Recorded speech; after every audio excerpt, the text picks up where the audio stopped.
Sir बताइए, ये बात करनी चाहिए हमको, नहीं करनी चाहिए? नहीं, बात करनी चाहिए। लीडर ऑपोजिशन है उनके बारे में, और खासतौर से जब ट्रांसपेरेंसी नहीं हो तो इस बारे में बात करनी चाहिए। लेकिन मैं ये देख रहा था गवर्नमेंट ऑफ इंडिया का और मिनिस्ट्री ऑफ एक्सटर्नल अफेयर का प्रोटोकॉल, उसमें लिखा हुआ yes the Indian government security agencies primarily and the ministry of external affairs is generally aware of the leader of opposition's foreign travel plans, especially for someone like Rahul Gandhi, who holds Z+ security cover.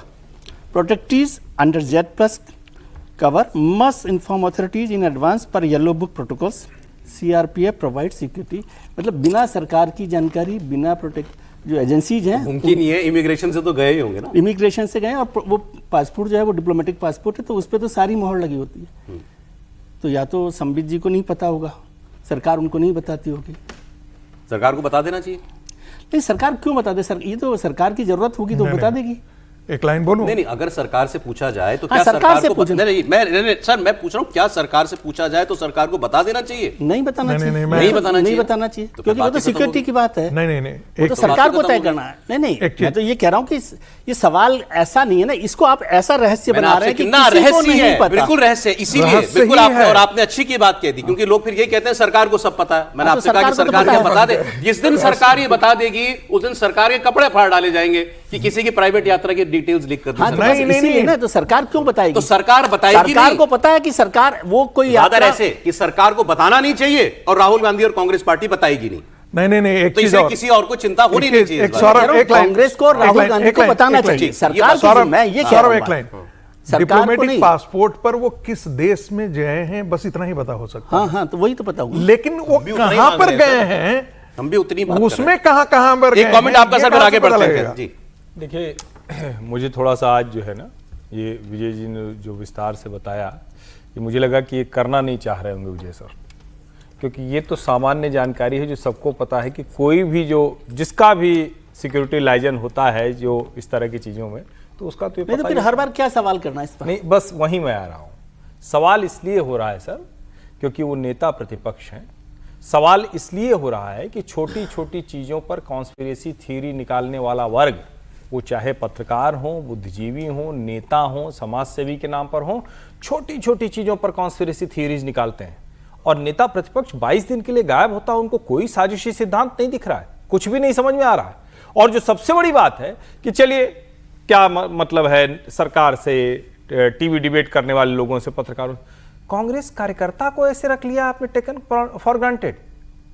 Congress के worker को नहीं पता होगा कि उनका नेता कहां ऐसे गुपचुप छुट्टियां मनाने जाता है, क्या करने जाता है, कौन सी ऐसी गतिविधि में लिप्त है जिसका सार्वजनिक प्रदर्शन तक नहीं हो सकता है। कांग्रेस वर्कर को क्या लग रहा होगा, ऐसा नेता है हमारा? और उसके बाद हम कहेंगे नहीं, सरकार को तो सब पता होगा। निश्चित तौर पर एजेंसियों को तो पता होगा ही होगा। चलें, सब पता, मतलब उनको पता होगा कहां गए हुए। बता ही दिया ना, दो बातें अलग अलग है। कांग्रेस को इस पर ट्रांसपेरेंसी रखनी चाहिए, मैं तो ये कह रहा हूं। राहुल गांधी जी को भी रखनी चाहिए कि भाई वो बताएं कि कहां जा रहे हैं, और एक लीडर ऑफ अपोजिशन के तौर पे भी देश को पता हो। लेकिन सरकार क्यों बताए इस पर? नहीं, मैं उस पर मैं आपसे सहमत हूं, नहीं बताना चाहिए। मेरा मानना नहीं, सरकार क्यों बताए? सरकार, लेकिन बताना जिनको चाहिए उनको बताना। उनको इसमें मैं हैरान इस बात पे हूं कि ये प्रॉब्लम क्यों नहीं लग रही कांग्रेस पार्टी को कि लोग सवाल पूछ रहे हैं मेरा नेता 20 दिन कहां है। सर, कांग्रेस के वर्कर को प्रॉब्लम लग रही होगी, वो ये सुन रहा होगा तो क्या सोच रहा होगा, हमारा नेता कैसा रहस्यमयी है।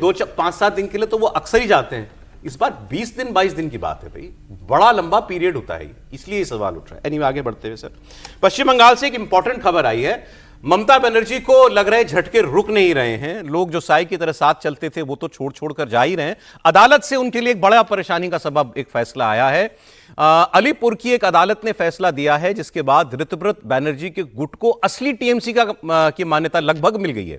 कोर्ट ने ऋतव्रत बनर्जी के ग्रुप की 22 जून को बनी वर्किंग कमेटी को वैध मान लिया है, और कोर्ट ने ममता गुट को आदेश दिया है कि वो टीएमसी के कामकाज में न तो कोई बाधा डालेगी, ना ही पार्टी के नाम पर वो कोई और नियुक्ति करेगी। हालांकि ममता बनर्जी के ग्रुप का यह कहना है कि यह फैसला एक इंटरिम आदेश है, अंतरिम आदेश है, और एक्स पार्टी आदेश दिया गया, मतलब उनको बिना सुने अदालत ने यह फैसला दे दिया है।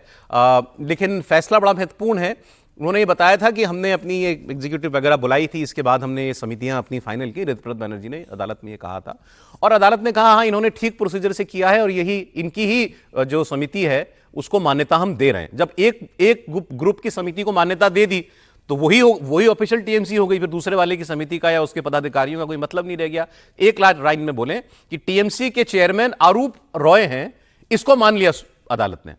ममता बनर्जी चेयरमैन नहीं है, अध्यक्ष नहीं है, अरूप रॉय चेयरमैन है। अरूप रॉय चेयरमैन है तो बात ही खत्म हो गई, ममता जी की पार्टी रही नहीं है, तो फिर अरूप रॉय की अध्यक्षता में चलने वाली पार्टी हो गई है। अब इससे क्या क्या चीजें जुड़ी हैं, जितने कार्यालय हैं पूरे प्रदेश में, वहां ममता ग्रुप के हर आदमी की नो एंट्री, दिल्ली ये कोलकाता वाले हेडक्वार्टर समेत। उनका जो वो चल रहा है पैसे को लेकर, बैंक अकाउंट को लेकर के जो मामला अदालत में चल रहा है, वो सारे बैंक अकाउंट अब इस ग्रुप के पास चले जाएंगे। हालांकि वो भी सब्जुडिस है, लेकिन वहां अब इनके वकील जाकर के कहेंगे ना कि भाई एक फेलो अदालत ने आदेश दे दिया, हम ही है इसलिए टीएमसी, जब फैसला हो गया तो आप कोई इसके अंदर कंफ्यूजन रह नहीं गई, आप अकाउंट खोलिए और हमारा चेक लगेगा। ऋतुव्रत बनर्जी को सुनते हैं। कोर्ट का कहना है कि हम ही तृणमूल कांग्रेस है, ये छोड़ के, ये जो बॉडी तैयार हुआ, ये छोड़ के कोई भी और वहां जाके तृणमूल किधर भी तृणमूल कांग्रेस का नाम इस्तेमाल नहीं कर पाएंगे। इसके साथ साथ ये भी बोला गया, अगर कोई आदमी खुद को रिप्रेजेंट करता है ऑफिस बेयरर बोल के पार्टी का, without approval from us, they are also restrained. किस बारे में रेस्ट्रेंड है? Interfering with the administration of the party. Party के एडमिनिस्ट्रेशन में कोई दखलदारी नहीं चलेगा। अब ये फैसला अगर कोर्ट से हो गया तो फिर चुनाव आयोग क्या करेगा? ये तो चुनाव आयोग में गया हुआ है मामला। नहीं, ये कोई ना हाई कोर्ट का फैसला है ना सुप्रीम कोर्ट का फैसला है। ये अधिकार, विशेषाधिकार चुनाव आयोग का, वो तय करेगा पार्टी को लेके कि पार्टी किसकी है, पार्टी की बैठकें किसकी मान्य नहीं है। और मामला भी चुनाव आयोग के अंदर दोनों ने अपने अपने दावे पेश करे हुए, चुनाव आयोग को फैसला लेना है। ये अलीपुर कोर्ट ने जो दिया किसी और मामले को दिया होगा, उसको इस तरीके से बताया जा रहा है कि जैसे कोर्ट का फैसला हो गया किसी एक मामले को लेकर फैसला होगा। कायदे से जहां तक मेरी जानकारी है, मामले तय करेगा। मामले हाई कोर्ट में होते हैं या सुप्रीम कोर्ट में होते हैं, लोअर कोर्ट में ये फैसले नहीं होते। देखिए, ये कहा गया है, आदेश ये है, अलीपुर अदालत ने पार्टी कार्यकर्ताओं की ओर से दायर मामले में फैसला सुनाते हुए कहा है कि 22 जून को राष्ट्रीय कार्य समिति की बैठक के बाद गठित समिति ही तृणमूल कांग्रेस की वैध इकाई है। जब उनकी गठन की हुई समिति को मान्यता दे दी कोर्ट ने, फिलहाल तो दे ही दी, वही हो गए इसलिए टीएमसी। लेकिन उसका वजूद क्या है? क्या उसके आधार पर बैंक अकाउंट वो खोल सकते हैं? क्या उसके आधार पर वो प्रॉपर्टी हर चीज के लिए कोर्ट में ही जाना पड़ेगा? और इस मामले के लिए उन्होंने कहा ये आदेश हम अपने रिप्रेजेंटेशन में चुनाव आयोग को देंगे। कोर्ट में नहीं जाना पड़ेगा सर, कोर्ट ये कहेगी पर चुनाव आयोग तय करेगा इस मामले को। चुनाव आयोग के फैसले के बाद आप हारेगा, ये तो अभी कह देना चाहिए था। ये तो गलत है ना। अलीपुर की कोर्ट ने, लोअर कोर्ट ने कह दिया, इसका कोई मतलब नहीं है कहने का। मुझे लगता है किसी तरह से वैलिड नहीं है। किस संदर्भ में कहा, कौन सा जज ने कहा, क्या सुनकर कहा, यह पूरी तरीके से गलत है। यह पूरा तरीके से चुनाव आयोग का फैसला होगा।